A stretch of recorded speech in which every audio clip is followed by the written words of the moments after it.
رب اشرح لي صدري ويسر لي أمري واحلل عقدة من لساني يفقه قولي واجعل لي وزيرا من أهلي هارون أخي أشدد به أزري وأشركه في أمري كي نسبحك كثيرا ونذكرك كثيرا إنك كنت بنا بصيرا قال قد أوتيت سؤلك يا موسى ولقد مننا عليك مرة أخرى إذ أوحينا إلى أمك ما يوحى أن اقذفيه في التابوت فاقذفيه في اليم فليلقه اليم بالساحل يأخذه عدو لي وعدو له وألقيت عليك محبة مني ولتصنع على عيني إذ تمشي أختك فتقول هل أدلكم على من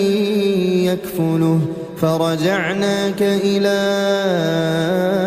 أمك كي تقر عينها ولا تحزن وقتلت نفسا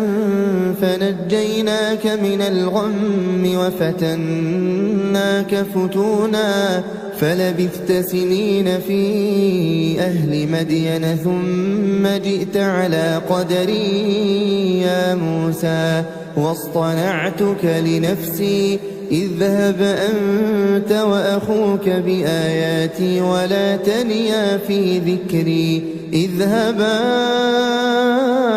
إلى فرعون إنه طغى فقولا له قولا لينا لعله يتذكر أو يخشى قالا ربنا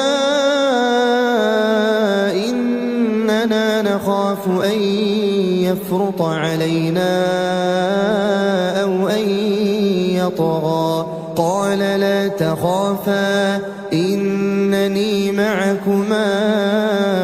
أسمع وأرى فأتياه فقولا إنا رسولا ربك فأرسل معنا بني إسرائيل ولا تعذبهم قد جئناك بآية من ربك والسلام على من اتبع الهدى